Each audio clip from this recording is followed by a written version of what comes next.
Good afternoon, everyone. Welcome back to docket 241201, application of Yankee Gas Services Company to amend its rate schedules. We are here today for a scheduling conference. So as the party and interveners are likely aware, the authority has decided to reconsider the authority's November 5th, 2025 decision, including but not limited to Yankees Gas Services Company's allowed depreciation and gross earning tax. On December 15th, 2025, the authority issued a notice of scheduling conference, which invited all parties and interveners to submit proposals outlining a schedule and procedural steps they request for this proceeding by 4 p.m. On the 18th, December 18th. The purpose of today's conference is to discuss those proposals as well as any other scheduling or procedural matters for this proceeding leading up to the authority's final decision on or before March 13th of 2026. And the statutory deadline is March 15th of 2026. So before we get going, I will take appearances from attorneys representing a party or intervener. So let's just proceed this way, starting on my left with OCC and just go around. Thank you. Thank you, Vice Chairman. Andrew Minikowski for the Office of Consumer Counsel, joined by my co-counsel, Allison McGorney. Consumer Counsel Coleman sends her regards. She's sick today. Thank you. Good afternoon, Commissioners. Vincent Pace. I'm joined by my colleague, Eric Eggleston, and we represent the petitioner, Yankee Gas Services Company, doing business as Eversource Energy. Good afternoon, Commissioners. Thomas Lopez on behalf of the Office of Education, Outreach, and Enforcement. Thank you. Thank you, Mr. Lopez. Anybody else? Okay. So let's now, we'll turn to the parties and interveners proposals. So let's begin by inviting the Yankee Gas Company to briefly walk through their proposal and procedural steps and timeline. And then after which any party intervener would be able to make comment on Yankee's proposal. And then after Yankee, we'll hear from others regarding your proposals as well. So Yankee, floor is yours.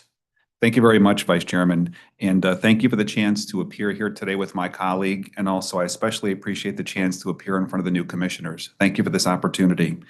And before preparing our proposal that we filed on the 18th, we first reviewed what UI filed in their pending rate case reconsideration proceeding and docket 241004, and we also watched the video of the scheduling conference in that proceeding. And when we put together our proposal, it mirrors what UI submitted with one exception, and that is we'd like you to please consider if you're amenable to issuing a draft decision and entertaining written exceptions. So we've asked you to please consider that as a supplemental step in our proposal. In fairness to PURA and the underlying rate case, you did not have a lot of time between the issuance of the draft decision, seeing our written exceptions, and going to a final decision. We think the benefit of the reconsideration proceeding is it allows for the agency, along with the input from parties, to look at these issues very carefully over a 90-day period. We've raised 7 issues for reconsideration, and we think in all due respect are straightforward. They either represent a math error, or they involve situations where the decision should be adjusted to comply with the relevant law and relevant agency rate-making principles. When I watched the UI scheduling conference, Commissioner Arconti asked a very good question to UI's counsel, and I'm prepared to answer that today. His question was, if you obtain the relief you're looking for, will you seek an appeal? And when I spoke with my clients about that question, what they said was, we will not file an appeal if the company receives a result in this case that's consistent with the relevant law and provides a just and reasonable result. So we think for that reason, this process yields benefit. It's not a waste of time. In fact, it's a chance to allow for 90 days to look at these issues very carefully, to have us provide you with information that appears in the record, identify what the relevant law is, and allow you to deliberate and render your decision on reconsideration. When I looked at the filings that were submitted in this docket, there was only one set of comments that was submitted by the 18th, and that came from the Education, Outreach, and Enforcement, EOE.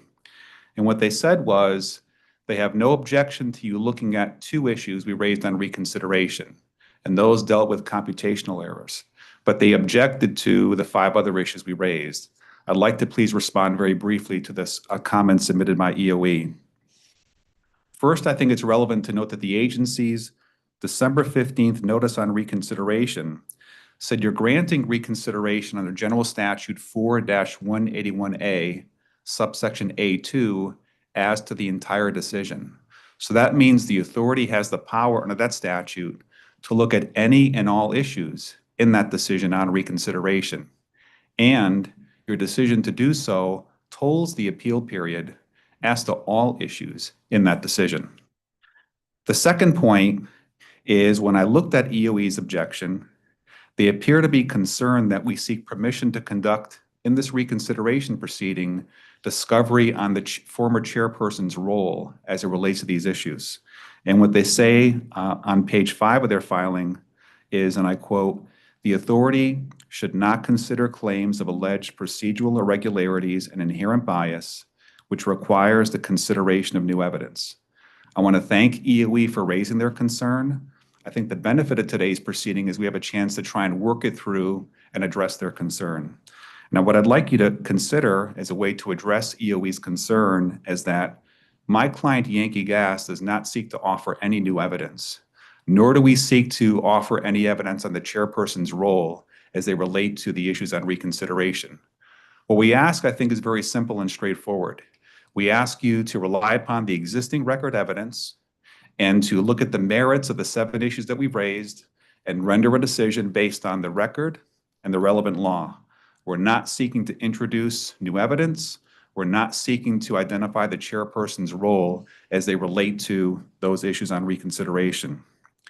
We think that the existing record evidence and the pre-hearing statements, when examined by the current panel of impartial commissioners, applying a relevant law and relevant rate-making principles, demonstrate the Yankees entitled to a just and reasonable result in this proceeding. Any additional discovery on the role of the former chairperson would only need to be raised if an appeal were to be taken. We do not plan to pursue that here on reconsideration. I hope that responds to Attorney Lopez's questions and comments.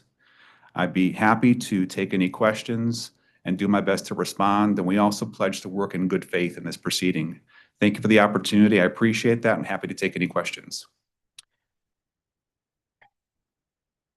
I'll open it up to any parties or interveners that would want to provide some comments on the proposal. Attorney Lopez? Yes, thank you.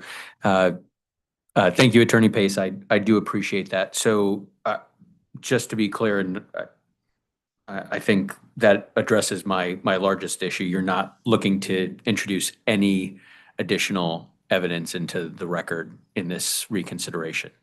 No, we will rely upon the existing record evidence, but I do want to address the issue of the purpose of the pre-hearing statements. I know that the authority allowed for in the UI reconsideration proceeding the parties to submit pre-hearing statements, and our intent there would be to use those documents to basically summarize in a very focused way the relevant existing record evidence and the relevant legal principles to provide the commissioners with a chance to look at that in a very efficient, focused way. It's a very vast record, and we think the benefit of those statements are they will focus it in a very short, focused way to allow you to see the concerns that we have. We are not seeking to introduce any new evidence.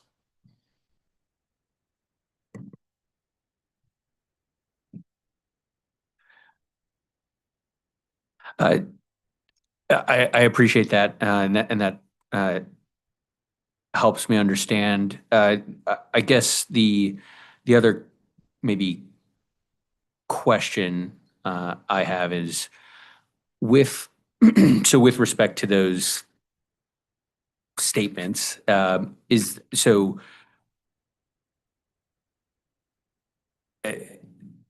that essentially an elucidation of your previously stated briefs? I'm actually, I understand what you're saying, but I'm trying to understand how that would be different from maybe what was previously argued or briefed upon in the proceeding.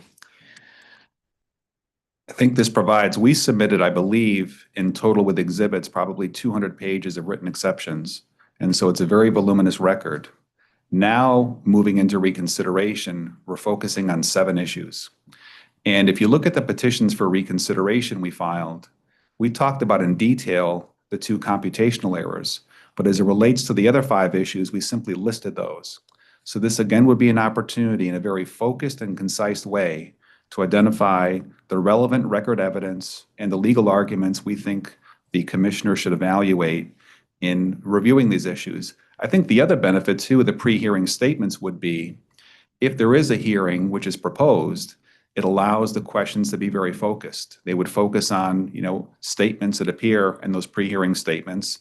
And the only potential new evidence would be if you have a hearing and we're asked questions, the information we give in response to the commissioner's questions or any cross-examination conducted by EOE or the OCC would technically be new evidence, but that would be it. We're just simply answering questions that you may have about the existing record evidence. But that will be within the agency's control and the party's control. If you have no questions for us, then nothing new would be offered. But I do think, because the shared goal is to try and get this right, that it would be helpful to have a hearing. This still is a contested proceeding, and once the pre-hearing statements are reviewed, it allows for any questions, any clarifications to be there on the record, which parties could then point to in their reconsideration briefs that they submit. I would also add too that the authority concluded that it was appropriate to grant that type of pre-hearing statement to UI in their rate case reconsideration proceeding in 24-1004, and we'd like to have similar procedural treatment here by affording all interested parties, not just Yankee Gas, but the EOE and also the OCC and DEEP, if they so elect, to submit any type of pre-hearing statement that they want to on the same date. Attorney Pace, I have a question. As part of the pre-hearing statements you're contemplating, would that include new pre-filed testimony from experts or witnesses? No, there'll be no pre-filed testimony from any witnesses. All right. So just any testimony elicited at a hearing. Correct. All right. Thank you. Commissioner Cheeseman? They haven't quite figured out my. All right. So if I understand your statement preceding the hearing would be to basically look at the existing record and elucidate those areas where you feel decisions were made with which you disagree and explaining why the authority should have reached the conclusion you maintain. Am I correct? Yes, that's a very accurate description. And the goal, again, would be to try and make them user-friendly and make them concise. Whereas the exceptions were over 200 pages, we think here's a chance to be very focused in terms of on the 7 issues in question that we've asked the agency to look at on reconsideration. Okay, but you realize taking this upon reconsideration, we could look at everything Correct. if we so chose. Correct. And we have no objection if the agency, for example, you can issue interrogatories to us if you want to. That's within your discretion. And also at the first hearing date, we would welcome any questions the commissioners have, because we think the important goal is to make sure we give you the information you need to make an informed decision. And if you have questions, we are happy to answer those, because it allows you to get to the point where you're comfortable to make your decision. But your goal in your statement would be, as I said, to elucidate those areas where you felt conclusions were erroneously, quote unquote, reached, and explaining why a different interpretation is warranted under law. That's correct. For 2 of the 7 issues, my clients have characterized those as computational or math errors. For the remaining 5 issues, there's situations where, in all due respect, we feel that the decision was not consistent with relevant legal principles or with agency rate-making principles and other rate case decisions. All right, thank you. Thank you, Vice Chair.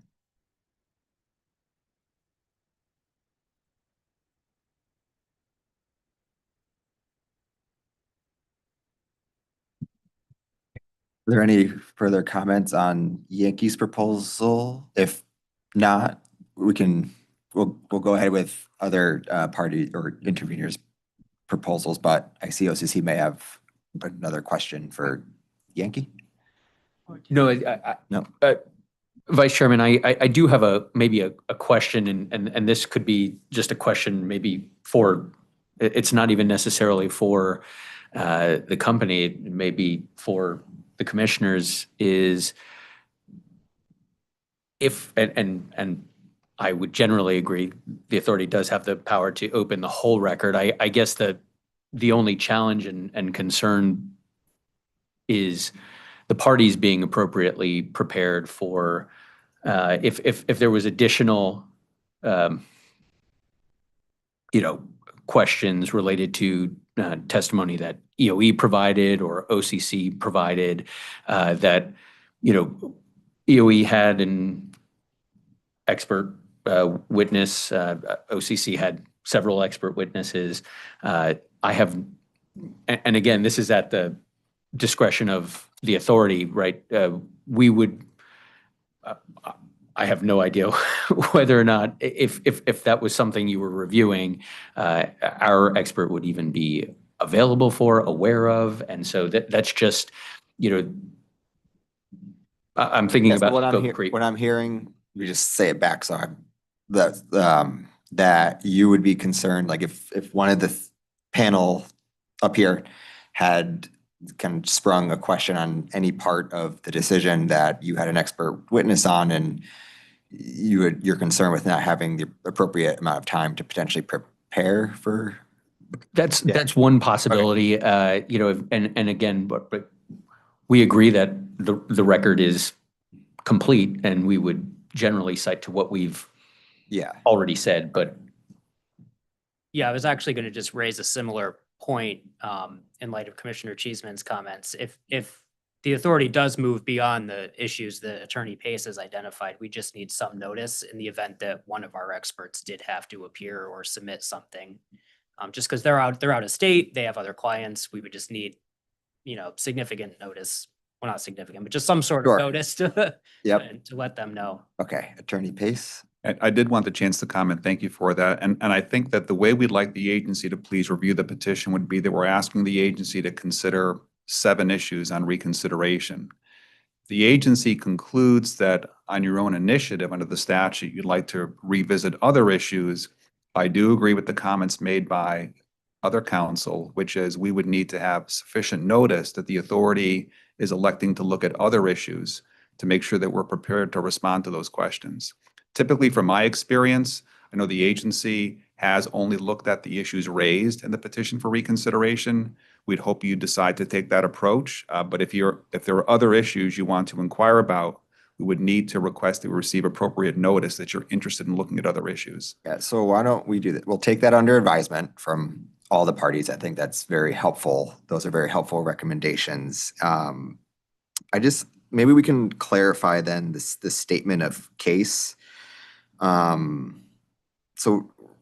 I think Attorney Pace, in your opening, you cleared a lot of the questions, procedural questions that we had anyway, so thanks for that. Are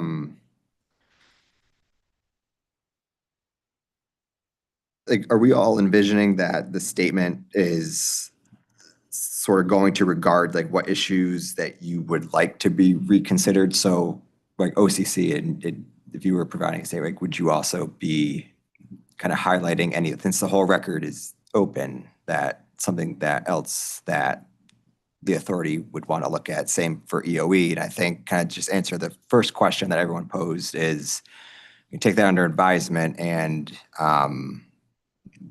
if there are other, well, I guess I'll hold back. I have an idea, but I'm going to hold off of saying it. So start with the first question.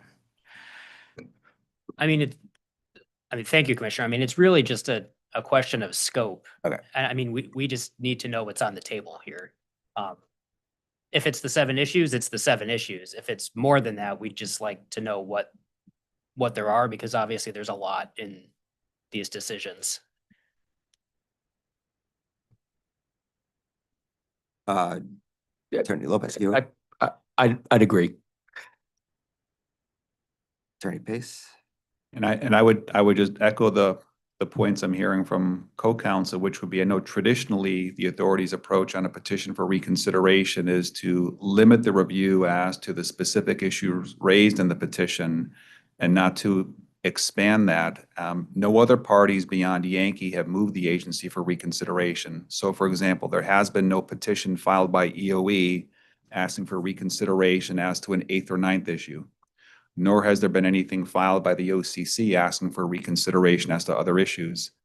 So that to be consistent with past practice, but I think more importantly, to comply with due process, we'd ask the agency to please consider limiting the scope of your review to the 7 noticed issues for reconsideration that appeared in the filing submitted by Yankee Gas, and that if the authority felt that you needed to look at another issue, there would need to be sufficient notice to the parties to put them on notice that you plan to revisit an issue you previously adjudicated. Commissioner Cheeseman? Or Beecher, sorry. Close enough. So I think what we struggle with is that rate cases ultimately reflect the totality of the record and a decision, such that, you know, looking at 1 or 7 issues in isolation will always raise the issue of some related issue being affected. So I think that's what we're contemplating, you know, that we're trying to anticipate that possibility. So not raising issues 8, 9, 10 also in isolation as new issues, but 8, 9, and 10 as they relate to 1 through 7 that we've just reconsidered. So there's a subtle but important difference that I think is relevant in terms of our maintaining our ability to understand how adjustments in 1 through 7 could affect, you know, the total outcome based on how they intersect with these other issues. Thank you for that clarification. And obviously, we have no objection that if the authority were to, for example, grant relief on the 7 issues, we acknowledge that those calculations, if they were to be updated, would have an impact on other calculations to yield an overall result. And so there's no objection with making sure that the final decision on reconsideration would be internally consistent and also consistent with any relief you elect to award beyond that. But I think, for example, the concern we might have would be, is the authority now contemplating revisiting an issue completely unconnected with the 7 issues raised on reconsideration? We'd respectfully ask you to limit your scope to the issues raised on reconsideration. But if you feel, based upon your statutory authority, you want to raise an unconnected additional issue, our request would be we'd have to have sufficient notice that you have a concern about an issue, you want to revisit it, and we have an opportunity to be able to address it and put on the relevant information to help you make an informed decision. Thank you for that. And I guess I would just add, it's not just a matter of calculation, it's also matters of policy or matters of law. So I think that's what we're cognizant of as well. Thank you. Okay, that was helpful feedback. So we'll take that under advisement. Are there any other questions? Interveners, parties, commissioners? No. Okay, and Attorney Pace, can you just reiterate for me kind of the vision again for the hearings? I think you touched on it earlier, but I need to take better notes. So what we'd like the authority to please consider in terms of the way that you conduct the hearing would be that I would produce a panel of witnesses, most likely Ms. Peruta and Mr. O'Brien at a minimum, who are sitting here in the audience today. They're our Vice President of Revenue Requirements and also our Director of Revenue Requirements, who would be able to answer any of the questions we expect you would have on the 7 issues. You know, in particular, the computational issues. We expect that they would be helpful in answering those questions. And then we'd make them available to any parties who have cross-examination for them. And because we're limited to the existing record, what we envision would happen would be principally people can work off of, for administrative convenience, the pre-hearing statement, which is meant to be one place where that relevant information is consolidated to make it easier for all of us to follow. But if you did have a question that's for something in the record, that's outside that, we'll be happy to respond to that also, as long as that's in the record. And that would be what we envision as to how the hearing might unfold, if you're amenable to that approach. Okay, thank you. Any other? Okay, all right. So in closing then, so we will anticipate the policies and procedures in the notice of proceeding. They're going to govern the proceeding, including the 7-calendar day response time for motions, the guidelines for settlement proposals, and requests for docket schedule changes. And as stated previously, we plan to issue a final decision on or before March 13th of 2026. So thank you to OCC. Thank you, Mr. Vice Chairman. I just wanted to weigh in on the proposed procedural schedule that Yes, okay. Yankee had submitted on page 2 of its December 18th filing. One, I just wanted to flag that for the potential hearing dates, January 19th is a state holiday, Okay, Martin Luther King Day. But also, if possible, and I imagine the authority may modify this proposal in accord with its own schedule, the UI reopener hearings are currently scheduled for the 13th and 14th. Attorney McCorney and I have court on the 14th in the Aquarian appeal. And so we were wondering if hearings in this matter, there could be some lag time in between the UI hearings and the Yankee hearings. So we have time for our staff to adequately prepare for both hearings. yes. Thank you for highlighting all of those. A lot of action to Sure is. keep track of. Thank you. EOE. Yes, thank you, Mr. Vice Chair. Similar challenges for EOE. One, and you'll probably be seeing this consistently. I'll be on military orders starting January 1st, and I'll be out of the country with no access to anything. I'll be back, I think, Saturday, January 17th. So, and because of the holidays, I have staff who are currently out of the office, and we are not connecting before I leave. I mean, I'll be sending plenty of emails, but just to be aware of that, those first several weeks in January are difficult. You said January 1st, back to 17th? Yes, I think I arrived back early morning on Saturday, the 17th. Okay. And Vice Chairman, the only comment we have is just to add that, first of all, we appreciate the chance to be here, and this schedule was simply offered as a straw proposal for your consideration. We're amenable to any changes that work for the authority and for the parties, and this is just simply illustrative to give you a sense of what the proposed steps would be. Okay. Any other comments, concerns? Apart from coming up with a cloning device for these people, we're good to go, but no. Okay, thank you. All right, so thanks. All right, thanks you for everyone participating today. The commissioners will take the written proposals and discussions at today's conference under consideration, and we'll publish a revised docket schedule for this proceeding as quick as we can. We are adjourned. Have a great day.